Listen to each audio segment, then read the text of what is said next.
Welcome to my another video. Hope that you are fine by the grace of God.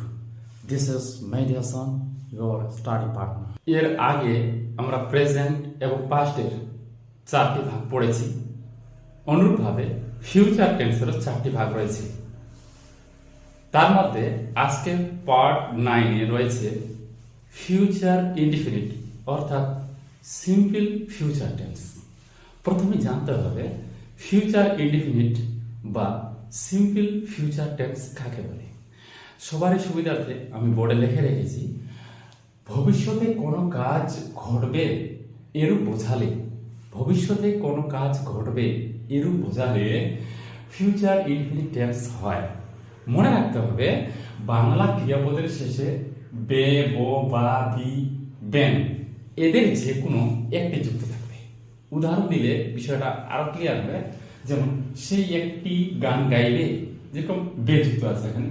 আমি বাড়ি যাব, বো যুক্ত আছে এখানে। তাহারা খেলবে, বো যুক্ত আছে এখানে। এভাবে বাংলা ক্রিয়াপদের সঙ্গে বে, বো, বা, বি, বেন এদের যে কোনো একটি যুক্ত থাকলেই আমরা বুঝবো যে এটা ফিউচার ইনডিফিনিট টেন্স। এরপরে আসবো হচ্ছে ফিউচার ইনডিফিনিট টেন্সের বিভিন্ন সেন্টেন্সগুলি কিভাবে গঠিত হয়। প্রথমেই পড়ব ফিউচারের পজিটিভ বা অ্যাফার্মেটিভ সেন্টেন্স কিভাবে গঠন করব। পজিটিভ সেন্টেন্স বা অ্যাফার্মেটিভ সেন্টেন্স অর্থাৎ হাবাচক বাক্য ফিউচার ইনডিফিনিট টেন্সে গঠন করার সময় আমাদেরকে প্রথমে দিতে হবে সাবজেক্ট, তারপরে শ্যাল, উইল, তারপরে ভার্বের ফার্স্ট ফর্ম, শেষে অবজেক্ট থাকলে অবজেক্ট। একটা উদাহরণ দিলে আরো ক্লিয়ার হবে, যেরকম he will sing a song. আরেকটা উদাহরণ, I shall go to school. এভাবে আমরা পজিটিভ বা অ্যাফার্মেটিভ সেন্টেন্স গঠন করতে পারি। তবে একটি বিষয় অবশ্যই মনে রাখতে হবে, শ্যাল এবং উইল কোথায় ব্যবহার করব। সাবজেক্টটি যদি ফার্স্ট পারসন অর্থাৎ আই এবং উই হয় তাহলে শ্যাল দিতে হবে, বাকি সব ক্ষেত্রে উইল ব্যবহার করতে হবে। এছাড়াও কিছু নিয়ম রয়েছে, আমরা ভিডিওর শেষে বলবো যে শ্যাল উইল ফার্স্ট পারসনের ক্ষেত্রেও ব্যবহার হয়, আমরা ভিডিওর শেষের দিকে বলবো। এরপরে ফিউচার ইনডিফিনিট টেন্সের নেগেটিভ অর্থাৎ নাবাচক বাক্য কিভাবে গঠন করবো। সূত্রটি হলো প্রথমে সাবজেক্ট, তারপরে শ্যাল উইল, এরপরেই নন বসাতে হবে, প্লাস ভার্বের ফার্স্ট ফর্ম, অবজেক্ট থাকলে অবজেক্ট। আমরা আগেই জেনেছি শ্যাল এবং উইল কথা ব্যবহার করব।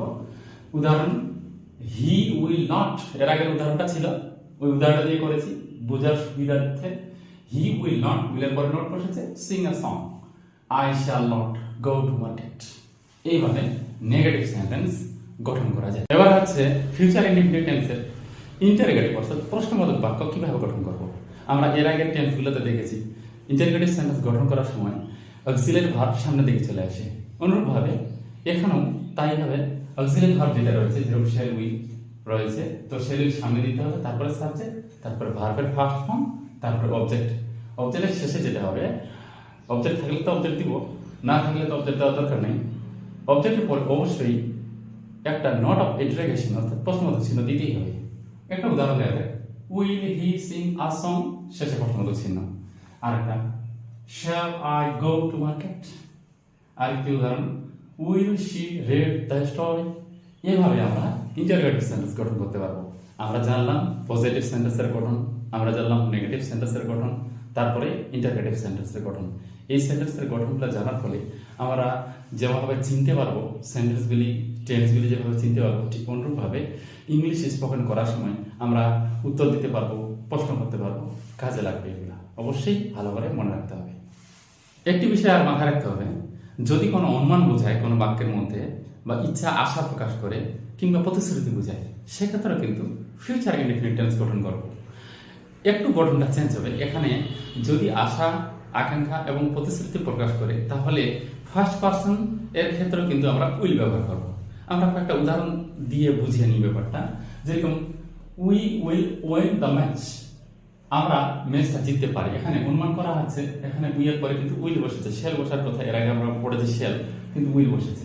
তারপরে একটা ইচ্ছা প্রকাশ করা হচ্ছে, I hope that he will get the job. আমি আশা করছি বা মনে করছি বা আমার ইচ্ছা এটা যে সে কাজটা পাবে। তারপরে হচ্ছে প্রতিশ্রুতি একটা, I will work for him, আমি তার জন্য কাজ করব। এখানে আই এর পরে কিন্তু শেল না বসে উইল বসেছে। এভাবে আমরা ফিউচার ইনডিফিনিট টেন্সের সমস্ত খুঁটিনাটি বিষয়ে বুঝতে পারলাম এবং আশা করি সবাই বুঝতে পেরেছেন। অবশ্যই ভালো থাকবেন, সুস্থ থাকবেন।